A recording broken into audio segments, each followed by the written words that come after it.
the way we think about money is changing. It's changing fast. And I don't think that, it's going to change that much in the future, to be honest, because things keep changing. And I'm really excited to be talking to a special guest this morning. And because we're going to talk a little bit about, two major trends that is impacting, not that I think will impact, I think it is already impacting it. Some advisors have already thought about this and already talking with clients along these lines. Many have not. We're still doing things the way that we used to do them. So this is an extremely important episode today where we're going to get into, sort of what these different aspects are. So after the intro, I'm going to reveal a little bit more. But without any further ado, let's start today's episode.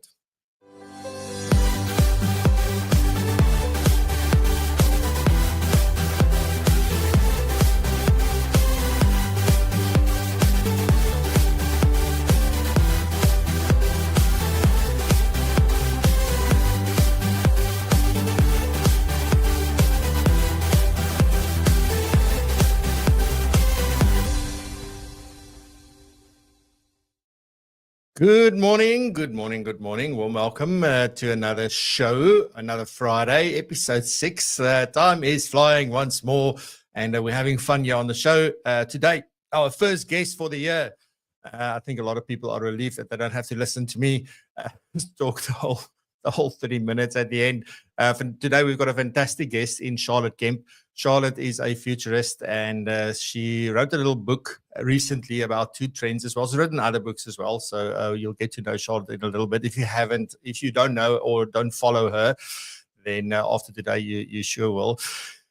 We're going to talk today a little about two things that are really, really important and that we as financial planners need to know and consider, not only for ourselves, but also for when dealing with clients. And not only for when dealing with clients, but very much so for the way that we build our practices and where we headed and sort of how we need to think about things.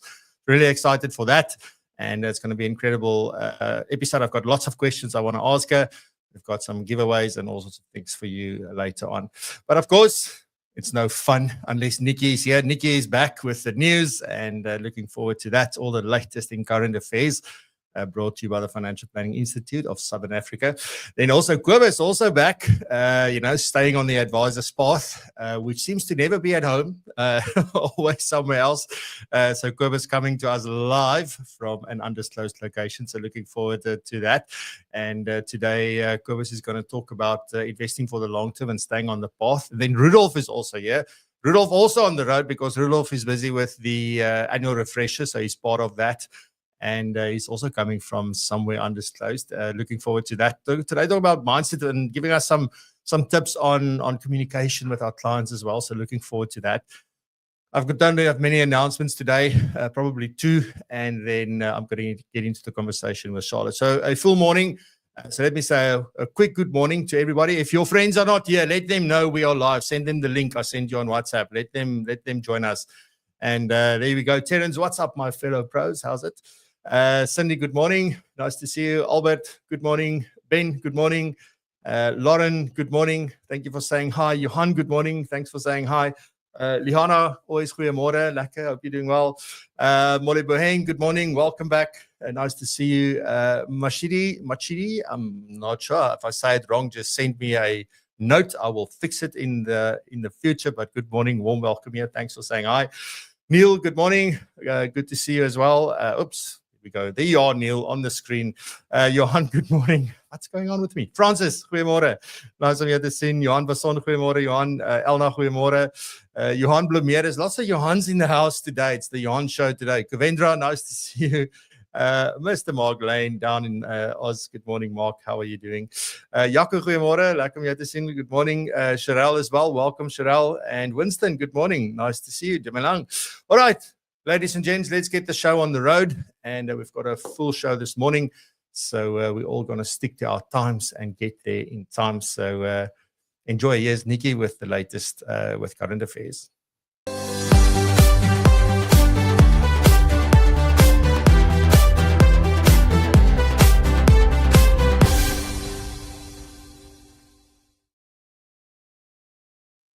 Good Good morning, Francois, and good morning, everybody listening. It is the 14th of March already. Can you believe it? And next week, Friday, is the first of a few holidays that we're going to see in the next few weeks. I can't believe we're here already. So I've got three stories for you. The first one is that the FSCA has released the results of a survey conducted across investment providers this week, providing key insights regarding the integration of ESG considerations, so it's environmental, social, and governance within the sector. And this follows the publication of the Sustainable Finance Program of Work that they published last year, March, which signaled their intention to prioritize certain regulatory and supervisory activities aimed at promoting the availability of credible and consistent information regarding sustainable finance in the South African market. Now, the report is quite long, so if you want to go read through everything, go have a look at the FSCA's website. You can download the entire report there. But what they basically did is that the FSCA conducted a survey to assess the investment sector's progress in integrating ESG considerations into their strategies. And they focused on three key themes. The first one is governance, then operations and product design, and risk management and disclosures. And they found that a significant portion of the industry already recognizes the importance of ESG principles. Adequate and effective integration, though, remains challenging. Key challenges identified include regulatory uncertainty, which limits the adoption of standardized ESG practices, which I'm sure the FSCA will address shortly. Lack of consistent ESG ratings affecting investment decision making, challenges in mitigating greenwashing risks, raising concerns about misleading sustainability related information. So it's difficult to always know exactly what you're investing in. The FSCA is exploring the need for further regulatory interventions, including those aimed at strengthening transparency requirements, if defining ESG disclosure guidelines and aligning with emerging global frameworks.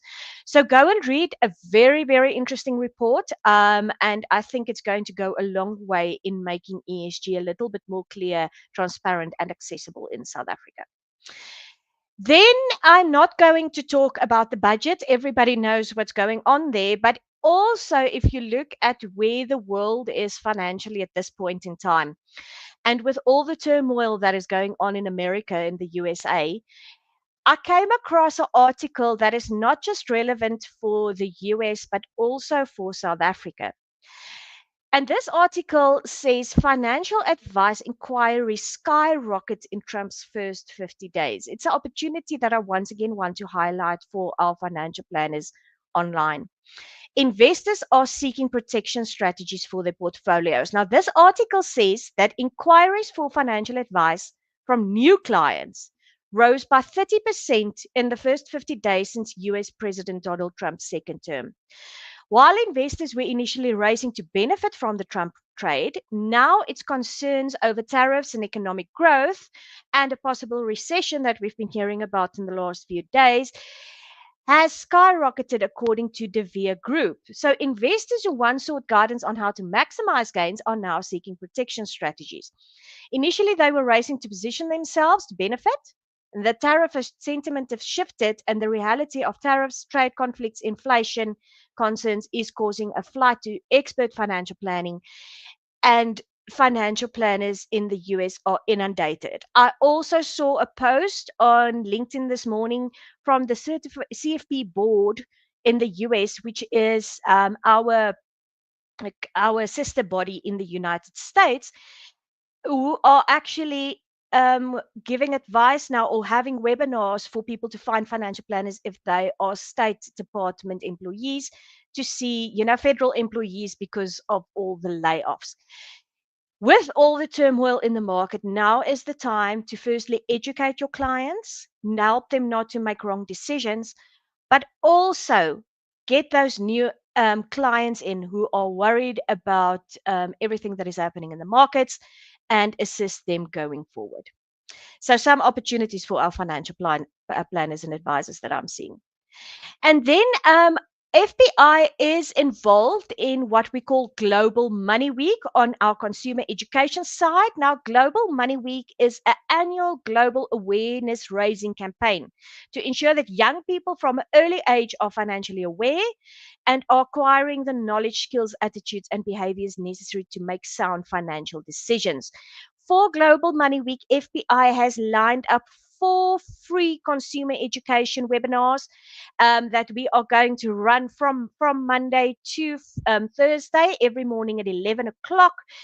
We have sent out emails. If you have not seen them, go have a look at our Global Money Week page on FBI My Money 123. There will be another email going out today just to register. There's going to be 4 sessions, one with the FSCA, one with the National Credit Regulator on debt, one with Russell Ho speaking about the mindset of clients and what the hindrances are to seeing a financial advisor. And then on Monday, I think our big one and something that is really attracting some attention is Leilani is going to do a session for us, a free webinar on finfluencers. And the name is Finfluencers versus Financial Advisors and Who Has Got Your Back. So please register for those. Invite your clients, invite anyone that you think might benefit from this. It is very well attended webinars, and we are very excited to be in a part of Global Money Week and do our part for consumer awareness. On the other hand, annual refresher, Joburg and Pretoria, sorry, you still have a chance to register for next week's in-person sessions. The ones in Cape Town and Durban has been brilliant. So I would suggest that you register this morning if you have not done so and if you are in those areas. And that's it from me, Francois. Thank you so much for your time.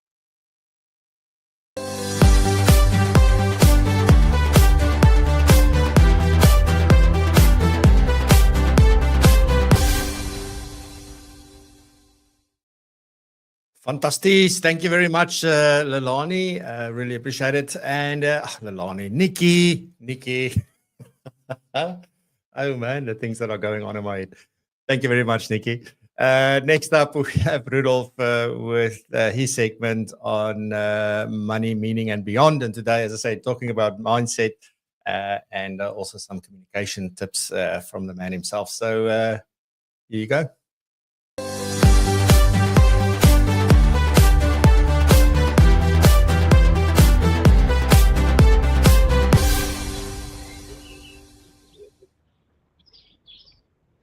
Good morning, everybody. It's wonderful to be with you all. And as Francois mentioned, I'm going to speak into mindsets this morning. And the reason I got onto that topic was I had to choose the name of my segment, which is Money, Meaning, and Beyond.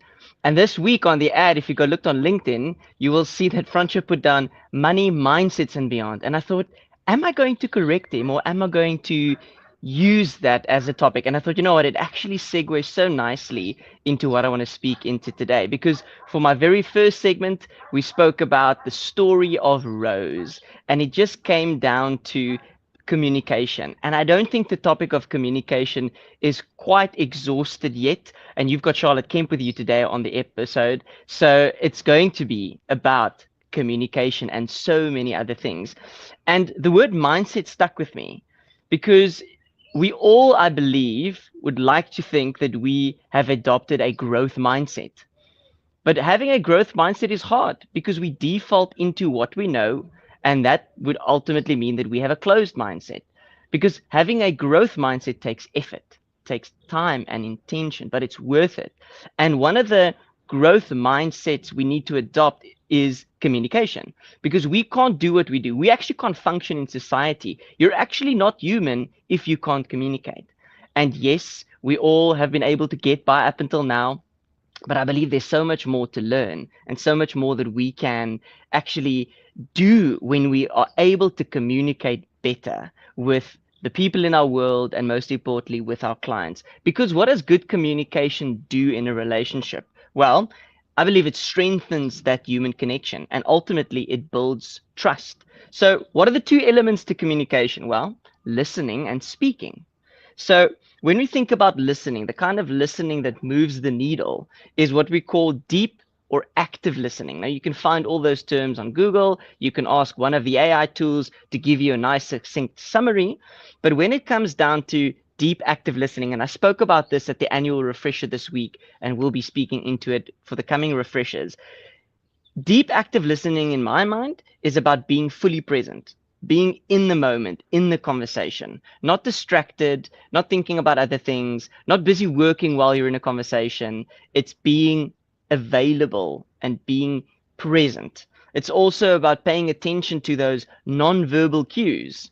There's not a lot of things that is as important as when a client shows you those non-verbal cues, when you start speaking about a topic or asking certain questions, how they become uncomfortable, how they start moving because they want to get out of that space, because it's clearly a topic of great importance, but they don't know how to speak about it. You can't miss those cues. It'll change the nature of the conversation. It's showing empathy. It's having some curiosity, which is always helpful. And then sometimes it requires a bit of silence. Sometimes a little bit of silence is helpful because it's in the moments of awkward silence that we sometimes want to fill the space. And that's the time when we as financial planning professionals should not try and fill that space, because all of us want to fill that space. And if we give our clients the opportunity to fill that space, they would probably show us more of what's going on in their minds and going on in their hearts than we could ever have gotten from them just by using a bit of silence. And it's not just listening to what is being said, but it's about hearing what is said and also to what is not said. And then questions. In a good conversation, it's always great if you're on the receiving end of well thought out, sincere questions. And in the life of what we do as financial planning professionals, we need to be able to ask good questions. They should be open-ended. Yes, no questions are the worst kind of questions because you pretty much get no information from them. Imagine being asked the question, are you hungry? It's either yes or no. But if you ask the question, what would you like to eat? Then somebody can say, no, you know what? I actually had a big lunch. Oh, where did you go? Or, oh, I would love something to eat. This is what I'm keen for. So you can just see by changing the question in a very terrible example, it shows you the impact of asking better questions. Making sure that the questions are emotion focused, client-centric, and future-orientated is helpful. But if you don't know where to start with asking questions, if you're like me, an extrovert who loves talking and who's so excited to be in the conversation, and you don't always stop to think, hey, I need to probably give somebody else a chance to engage in this conversation. Remember the following: 4 whiskeys, a Heineken, and a tequila. Everything that makes a party really, really good.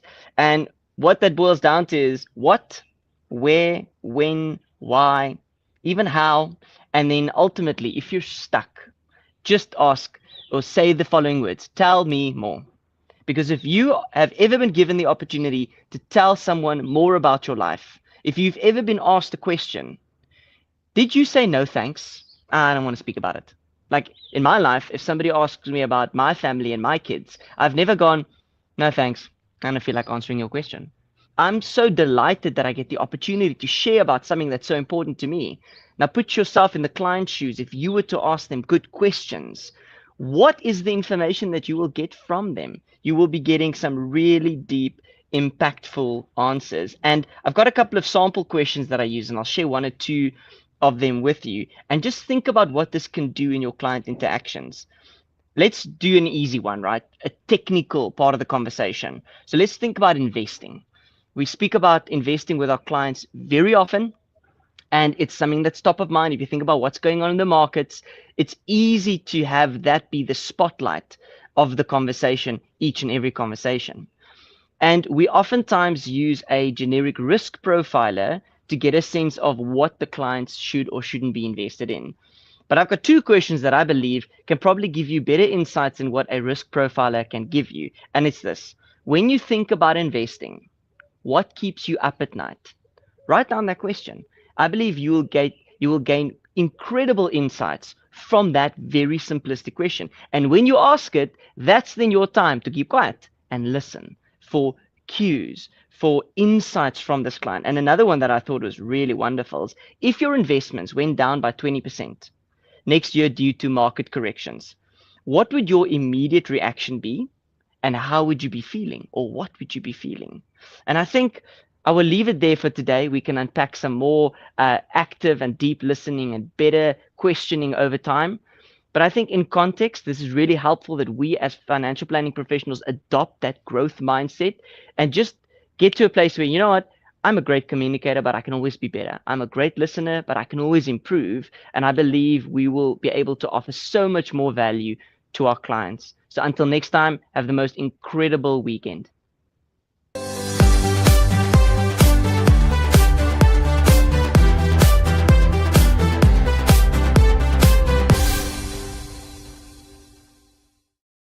Thank you very much, Rudolph. An amazing segment. Thank you so much. And with that, next up, we've got Kobus. And Kobus today talking about invest for the long term and staying on the path. So here's Kobus with the Advisor's Path.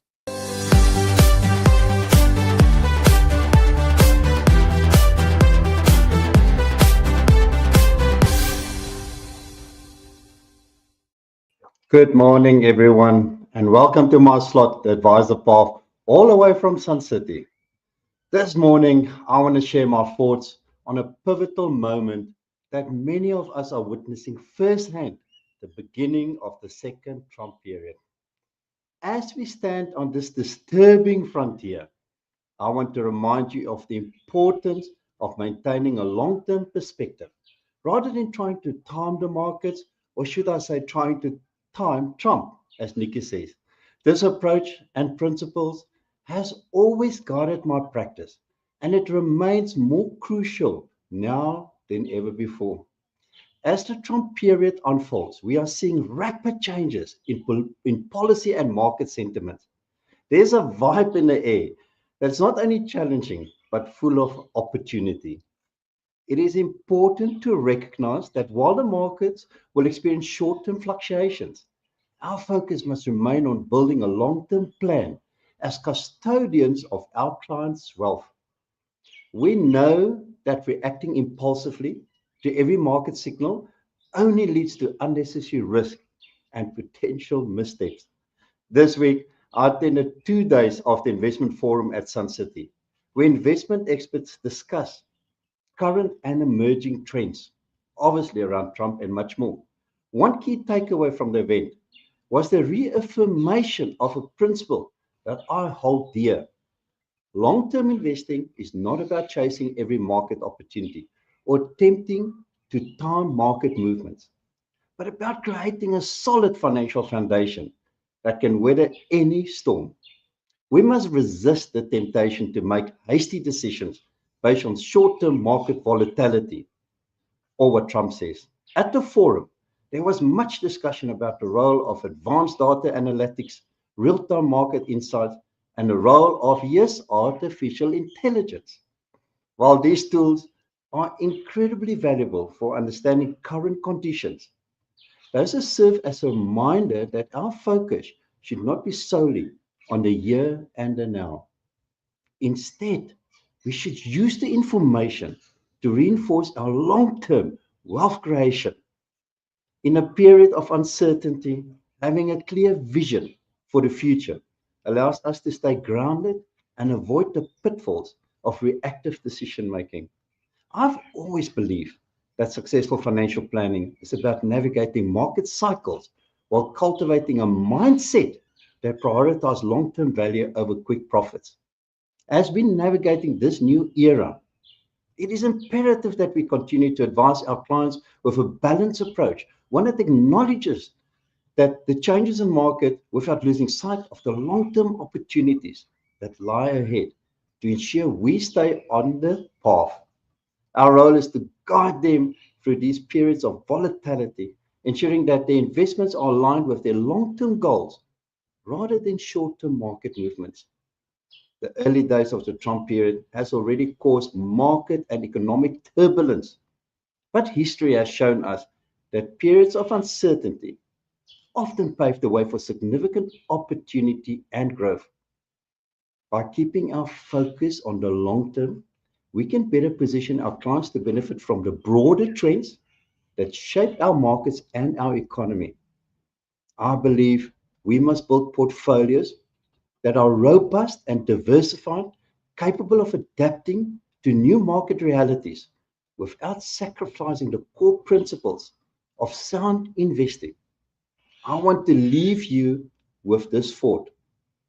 In times of change, our best asset is not a crystal ball, but a well thought out plan rooted in long-term planning. We must embrace the insights from Sun City and Investment Forum and use the advanced tools at our disposal to reinforce our commitment to steady, thoughtful investing. It is not about predicting every market move, but about preparing for the future by creating a strategy that stands the test of time. Thank you for joining me on the advisor path today. I encourage you to keep your focus on the long-term horizon. Remain disciplined in your approach and avoid the temptation to time the market. Together, we can navigate this new landscape with confidence and clarity.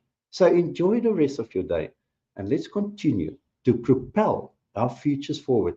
Thank you, Francois. Over to you.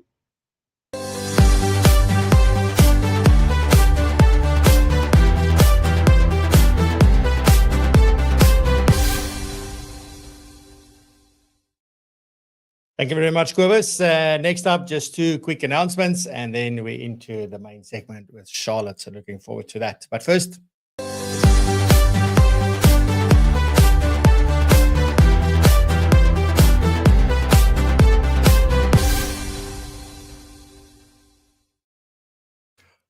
so just two quick announcements today. I'm going to keep it short and punchy. The first one is the AI and automation event, which is happening. I feel like there's sometimes a bit of confusion here. People think this is training. It's not training. It is an event where we are going to showcase some practical use cases where AI already adds value and how different people are using it.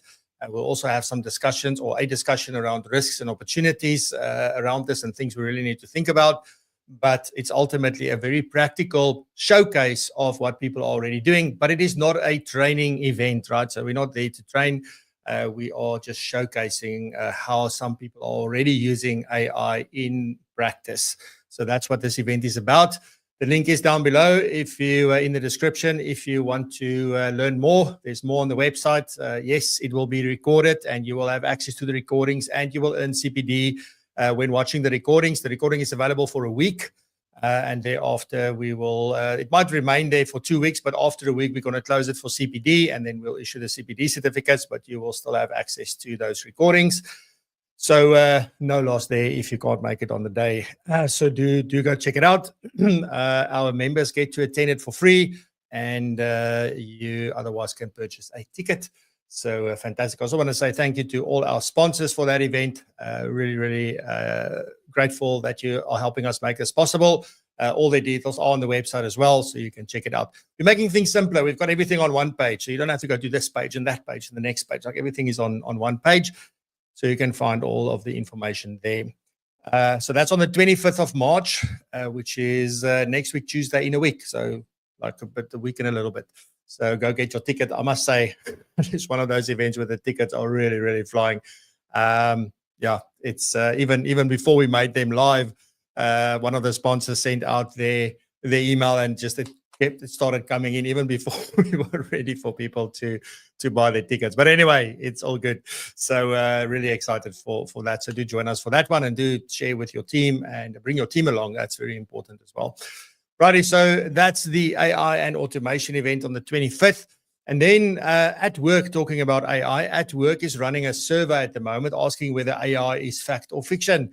It's interesting that a tech company can take that approach. So I really enjoy that.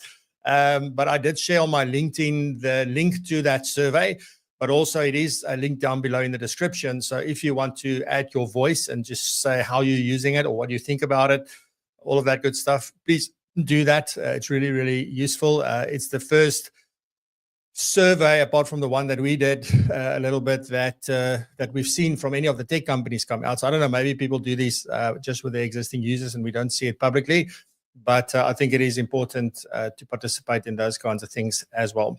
So that's important, right? So go check it out down below. So 2 things quickly. AI and automation event. Join us on the 25th. You can find more information linked below. Also, go do the At Work AI fact or fiction survey, please, and help us do some cool stuff. Then this week we hit 1,700 subscribers finally. It feels like it's taking forever.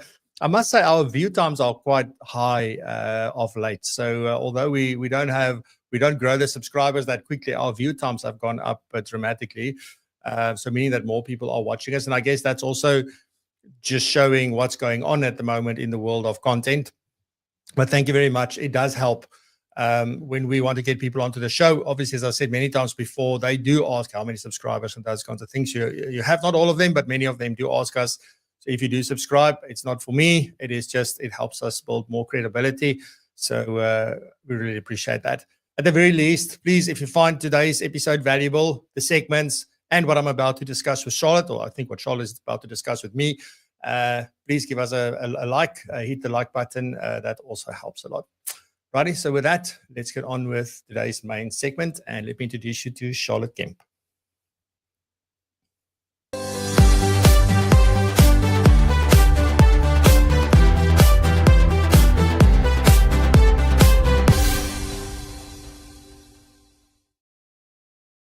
Good morning, Charlotte. Warm welcome to the show. You and I have been talking about getting you on the show for a while, but warm welcome. Thank you very much, Francois. I've always enjoyed my conversations with you. Yeah, it's been incredible. Even though the last time we got short, remember? Which was, I was so disappointed. But anyway, Charlotte, I'm really excited to be talking to you today about these 2 trends specifically. But before we give anything away, I think, just maybe give people just a brief background on Charlotte, what it is that you do, what your focus is, and then we'll get into the conversation.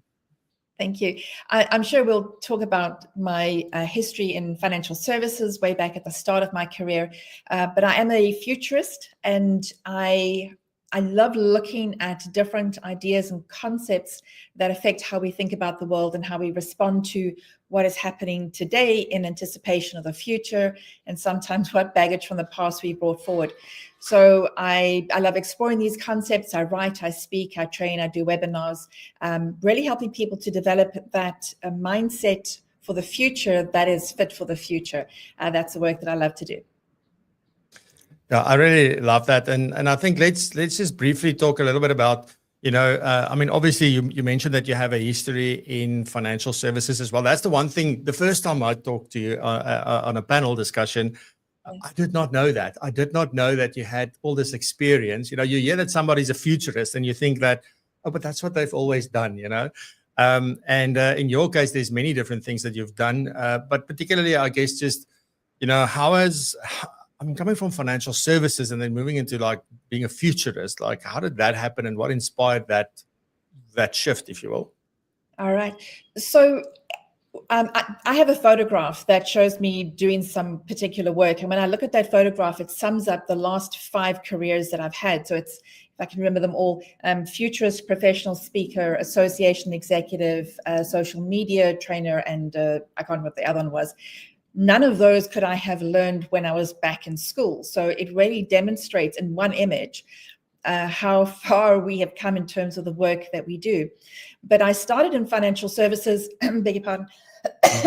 My father was already working in financial services. He'd worked for Old Mutual and Standard Bank, and then Standard Bank Financial Services back in the day. And I then joined and I worked for an insurance company, a bank, a small financial advisor, and then a boutique investment firm that developed new software to manage investments. And now my daughter's done a financial planning postgrad, and she's working for an investment firm at the moment. And when I look at all of this and see what my daughter's doing in comparison to what my father's doing, it reminds me of how far we've come in terms of thinking about the future and how significant that shift has been. So as financial advisors, anybody working in the financial space, we should think ourselves automatically as futurists. because we're helping our clients to consider what the future could be for them, look at different scenarios, assess the trends that are happening around the world and in their lives, and what that will mean for their future financial security. So all financial advisors are naturally futurists. And the more I explore that kind of concept, the more I really want to give people the tools and the insights so that they can be better futurists. So for me, it feels like this continuing expedition into the future, just exploring different things. And nothing stays static like it did back when my father gave me advice about my own future. Yeah. I really love that. And this is sort of always the thing as well, Charlotte. I find that sometimes you're doing something in the moment, and the one thing that you probably know is, yeah, it's okay, or that you really don't like it, or maybe you even love it. But the one thing that we don't know is what this thing that we're doing right now is going to lead to. That's always the interesting part for me. If I see where I landed up, for example, there's so many things that I really wish now I paid more attention to when I was doing them, because they really would have helped me right now. But in that moment, I thought like, oh man, this is not going anywhere, right? And I guess this sort of leads on. I just want to quickly, just briefly touch on the things that we want to talk about in more depth now. And you talk about binary versus fluid. And you also talk about scarcity versus abundance. And probably the scarcity versus abundance is the thing that would naturally we would, okay, understand, like either you come from a place of lack or you come from a place of there's more than enough for everybody kind of thing. But the binary versus fluid thing is sort of a different kind of thinking. So my question is just around this, like how are these two sets of trends shaping our world at the moment? And why do you feel it's so important that we highlight these at this point in time? When we look at trends, we have to see trends in context. So what I've been trying to help people to recognize is that very often the headlines that we see, I mean, apart from the moment when everything seems very connected and something happens in one part of the world and automatically affects another part of the world, but general trends that we see are in terms of context. So what is a trend for North America or for Europe is not necessarily a trend for Pretoria. We could be, experiencing something very different in terms of, return to work and job losses and legislation and political changes and things. So trends really need to be seen in context, which is important for us in Africa to be able to understand what the trends are that apply to us personally. But I'm always interested in what is kind of beyond or behind or beneath the things that we see. So when identify these two particular trends, it's almost like they are meta trends, the thing that lies beneath everything else. And when we see all other trends in terms of those two trends, then they make sense. So if there are political changes, if there are, return to work issues, if there are people who are retiring later, it can all be kind of boil down to these two trends.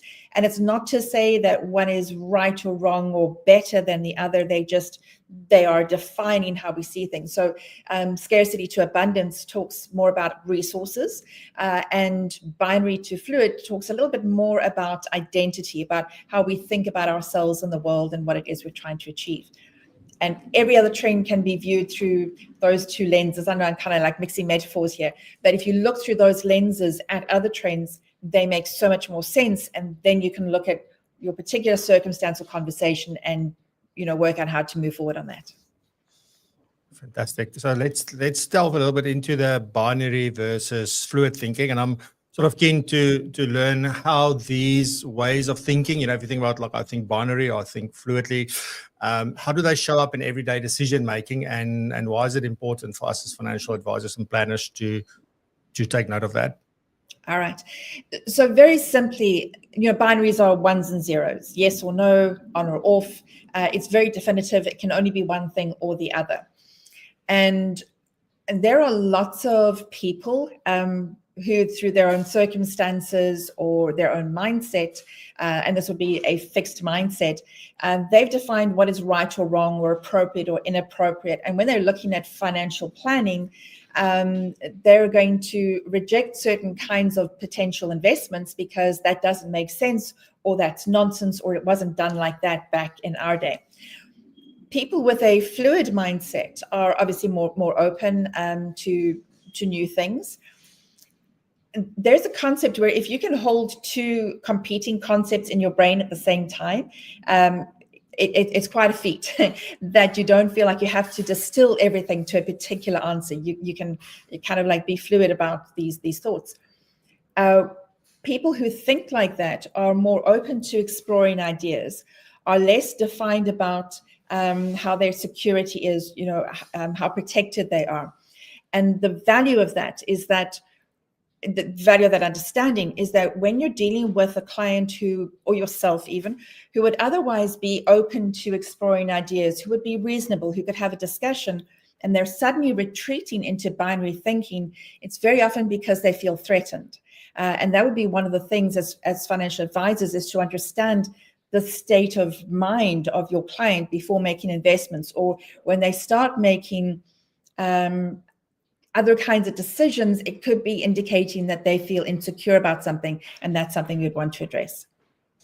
Now, I mean, I guess that's my next question is, how do we spot where they are coming from, or from what position they are making their decisions? And then I think more importantly, like yesterday, we had a session in the community around this whole thing around risk tolerance and risk assessment, and understanding it from a psychological point of view, and not only from a financial compliance sort of point of view. So how do how do I recognize from which position somebody is thinking and maybe making decisions, a client?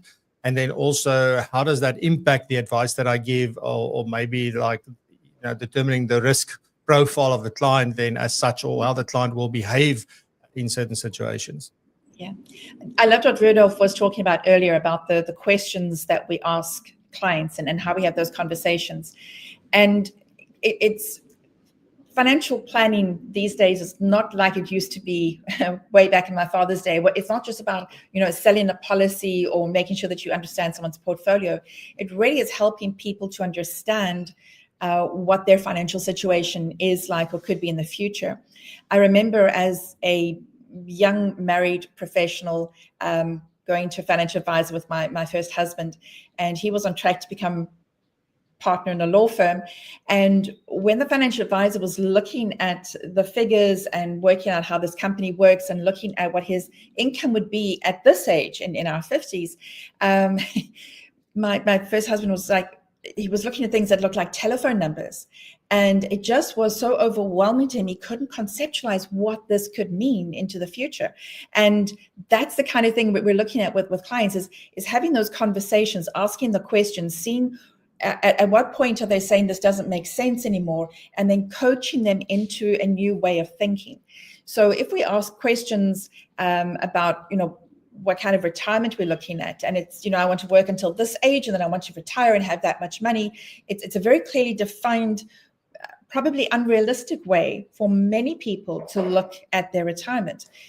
Because as we're living longer, so it's another trend we're seeing around the world, as industries change and people need new skills, and then sometimes they need to tap into previous experience, there's opportunities for people to redefine their lives entirely and have many retirements. Take some time off to go and learn a new skill, or go back to university, or spend some time with family, and then come back and go into a new career, learn something new, and we can kind of like scatter those around. So it's a whole new conversation about what our lives could be like, what our careers could be like, how we draft out our CVs or our resumes, because what used to be appropriate in the past about having a good long track record with one company made you safe, and now it makes you look boring, and maybe you want to add a bit of spice to your CV because that could create more opportunities that will be more relevant for the future.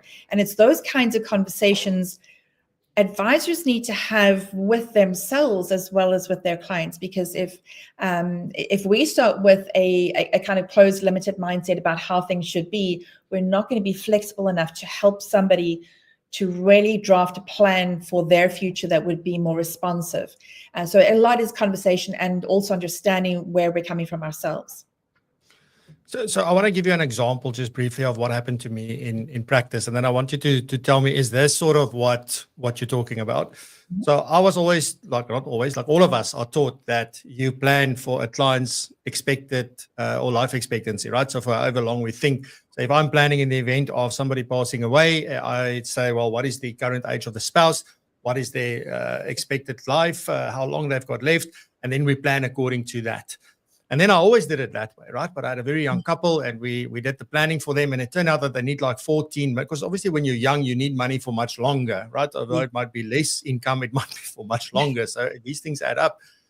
So the calculation said 14 million. And I'm like, yeah, there's a nice policy coming from all of this advice. Yeah. The guy looked at me and he went like, no, she's still young. She's beautiful. Like, I'm pretty sure she'll be able to find a new husband. I'm going to give her 5 years to grieve. And then she must get on with life. And I'm like, I'm sitting there, I'm like, come on, man, what kind of man are you? Like, number one. And number two is just like, it went against everything that I believed in at that point. But then, I sort of thought about this a lot afterwards. And I thought to myself, like, this is where financial planning becomes unique. It's not about what I believe. So there's no right or wrong. That's basically what I'm trying to get to. And this is what it feels to me like when we talk about binary, it's either right or it's wrong. Yeah. It's not. Right. You need to be able to adapt. So is that the kind of thing that you're alluding to with binary and fluid? Yeah, absolutely. So I remember when I kind of started my business career, I had a business coach come in and help me to look at my business. And I very first time I'd ever used a coach, and I started feeling a little uncomfortable about how this conversation was going, but I didn't have enough experience to understand. Anyway, so I kind of ended our coaching sessions, but then I had opportunity to work with 3 of her other coaching clients. And all 3 of them, because of her coaching, they were trying new things, but eventually they all gave up their businesses and went back and got employment because it couldn't work. And it suddenly dawned on me that there was something wrong with that coach.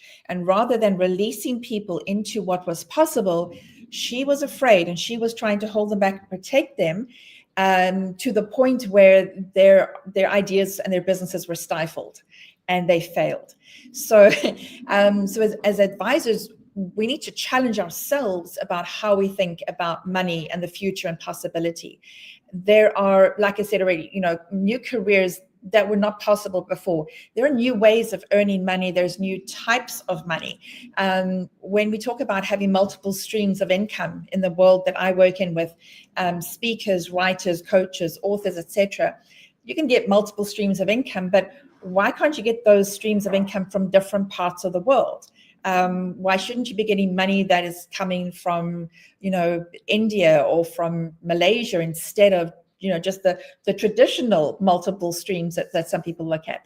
So there are so many new opportunities and so many new challenges, people living longer, having different kinds of relationships, blending families. I had a conversation the other day with someone talking about when you get to your second or third marriage, you're actually post the marriage model, and there should be a different way to define the relationship you have. And we need to embrace all of those if we're going to give good advice and direction to somebody who's exploring that. So I think the very first thing is to recognize that we shouldn't come along with, I've done this before, I know what the plan should be, here it is, and it's going to be 14 million. It should be, let me really understand what it is that you want from your life and your career and your relationships and your financial world, and how do we work that out together and draft something for you that is unique, because that's a fluid way of responding to that person's need as opposed to coming to something off the shelf that is not going to suit them at all. Yeah, brilliant. Then let's shift gears to the scarcity versus abundance conversation. I think this is, and this, it's funny how these things sort of feels to me that are intricately linked, because probably, and I mean, this is not always probably the case, but it is probably sometimes, and I don't know, even, let me not say mostly, but definitely the case where binary thinking leads to scarcity mindset, and fluidity, if you have got a fluid mindset, that it maybe leads to a little bit more of an abundance mindset. But yeah, I'm sort of quite keen to hear how these two play into each other, Charlotte. Yeah. So in the book that I've made available for your listeners, there is a 2x2 matrix that shows how these two trends kind of intersect, and a little bit of explanation about what they mean, in each sector. And there's also a story in there that I'm going to share now. I had a conversation before with a colleague on LinkedIn who is in Nigeria, and I was just starting to explain and explore these concepts. And he came back, he just pounced on the whole conversation about scarcity and abundance. And he's saying, we in Africa didn't have scarcity until the colonialists came and colonized us and introduced capitalism. And now we have scarcity. So I don't want to get into this huge revolution, we should change everything. We are in the societies that we're in. But if you look at the capitalist society, it is built on the assumption that we have to keep growing. We have to keep having more children. Our populations need to grow, and that's not happening all over the world. There's other parts of the world where population is declining, and that affects how the economy is set up. And it needs to keep growing, and there needs to be more consumers so that we could be earning more money and keep this kind of capitalist pyramid scheme going. The concept of scarcity that we have, that we are experiencing, a lot of it is defined by this. It's imposed on us. There aren't enough jobs, or there are enough jobs, but how they're defined and what the requirements are, that creates this kind of scarcity model. You need to buy this new widget, or buy this new car, or buy the next, upgraded iPhone, because marketing has set it up that way that you feel like you're losing out. You've got this kind of scarcity hollow in your life because you haven't bought the latest widget. So a lot of the scarcity that we have is imposed on us, and we accept it because we're part of this environment. My hope would be that people would challenge that concept of scarcity the whole time and see what is really happening behind it. So if we want to live glamorous lives in retirement and have all the opportunity to go to great restaurants and travel and everything else, we're going to need a lot more money in retirement. But if people have redefined their lives to say, I don't feel like I've missed out by not going on an overseas trip, or by not upgrading my car to the latest model, then we minimize the impact of that scarcity on ourselves. And it means that we can change our lifestyle and our financial decisions. So there is a lot of that. There's a concept that the world could not cope with more than 3 billion people. We do not have enough resources on the planet to cater for more than 3 billion people. We've now hit 8 billion. In my lifetime, it's double the number of people on the planet. And we can meet those needs. We can meet everybody's needs. But when there are people, societies, economies that are defined by some people holding all of the wealth and resources to themselves and doling it out to other people in that kind of scarcity bracket, that creates a whole different experience. So I don't want to go into changing geopolitical economic situations, but individually, we need to understand that a lot of scarcity is imposed on us to make us behave in a certain way. Do we want to comply with that, or do we want a different situation? Of course, there are places where there's real scarcity. So we've had droughts here in the country. There's a scarcity of homes. There is a scarcity of jobs. We need to understand that. But a lot of it is imposed, and that's the mindset that we need to be challenging ourselves. I'm also quite keen you talk a lot about also coaches and things earlier on, but always when I hear that, there's something that comes to mind, but how do my own values and things play into this, right? So how important are your personal values, the things that are important to you? For me, one thing is extremely important. For example, if you're a car person, and I'm not, because I'm generalizing here, if you're a car person, I think you innately sit with a problem because you are a car person, because those people always want the latest model. It's a passion. Yeah. It's not of anything else. And you just love it. And it's unfortunately a very expensive hobby, right? So I'm just taking one thing as an example. But how do those things then play into this whole scarcity, abundance, and fear of missing out, all of those things? How do they, or what is the impact of that on all of it? Firstly, I want to say if people have hobbies that are expensive hobbies and interests, we should enjoy them. We shouldn't be restricting ourselves. We don't need to have this whole austerity approach to life. Life is worth living and enjoying. But the more we understand about ourselves, the better we can define a life that suits us, and we're not actually fulfilling somebody else's dream, or fitting in with how concepts were shared in the past about what a successful life or career looks like. So that's the main part. I think one of the most important things about values for us is we gloss over it a lot. We assume a whole lot of values. I saw some people at a motivational speakers once, and he said he wants to get them to do something. So stand up and shout out their values, and everyone's going, love, joy, peace, love, joy, peace. And I thought, you haven't thought it through. You haven't really understood your values. And when I sat down and did my values exercise, I was astounded by the things that I came up with, because for me, creativity is one of my primary values. And that wasn't something that I would ever have thought of on the list, but it's the thing that excites me. So I think when it comes to values broadly, and there aren't good or bad values, it's just what really works for us. But the values that play out with these two trends are, is my primary concern protecting me and my family and people like me? And I'll do whatever it takes to make sure we are safe. Is that my primary motivation? Or is my motivation, my value that that we can all have opportunities, that the work that I do can give other people opportunities to live their best life, and we can kind of spread this legacy that can go down through the years and go way beyond us, and people are better for the work that we've done, the influence that we've had. That's personally a value that I prioritize.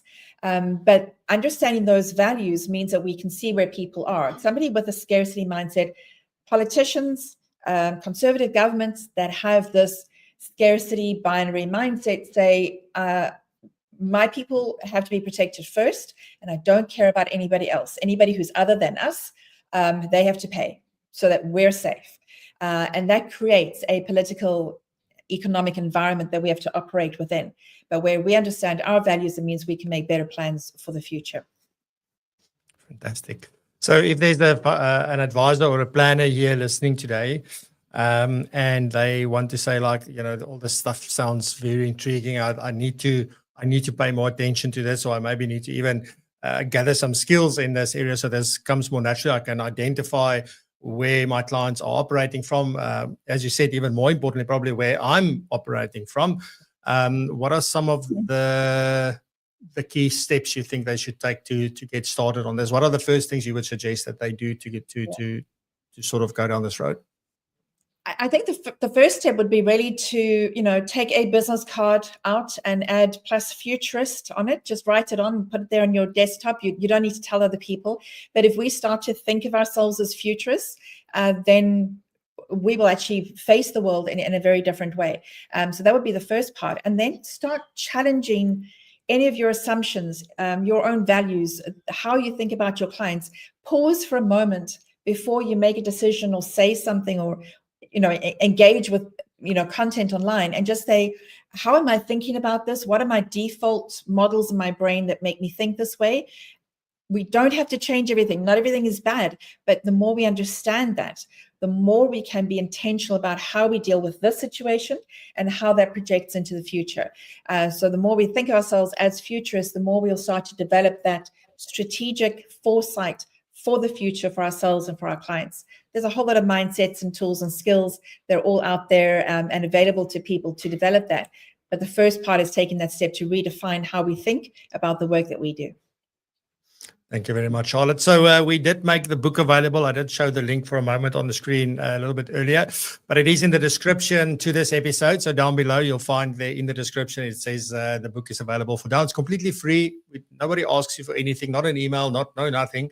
You can just go and download the book, and that can get you started as well. And then also, I did share Charlotte's LinkedIn URL, the link to her LinkedIn. So you can also go and follow her there. I definitely would suggest that. Anything else you would prompt people to do, Charlotte, to learn more about you and what you do, and sort of just learn from your journey? Thank you. Yes, connecting on LinkedIn is great. I share a lot of content there. And I'm very happy to have a conversation. As I develop some of these ideas, I love to kind of test them out on people. So there's regular webinars that I host where we just kind of test run some ideas. If you see any of those, you're very welcome to join those webinars that are free.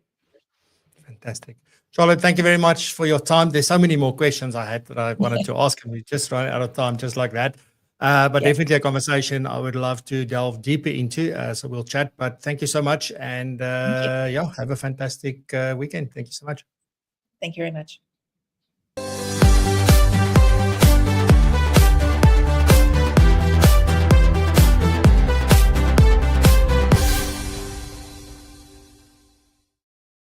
Sure. So quickly went the show, right? I think I'm a bit rusty sometimes with some of the things. Like, I don't know, there's just too much going on. What a fantastic interview. Like, I really love chatting to Charlotte. It's so easy to talk with her, and so much gold that she shared. So I want to say massive thank you once again to Charlotte. And I definitely want to continue this conversation because there's so many things we wanted to get into for which we didn't have time. So we'll make a plan for that. But on that note, we'll let you know what's happening next week on the show.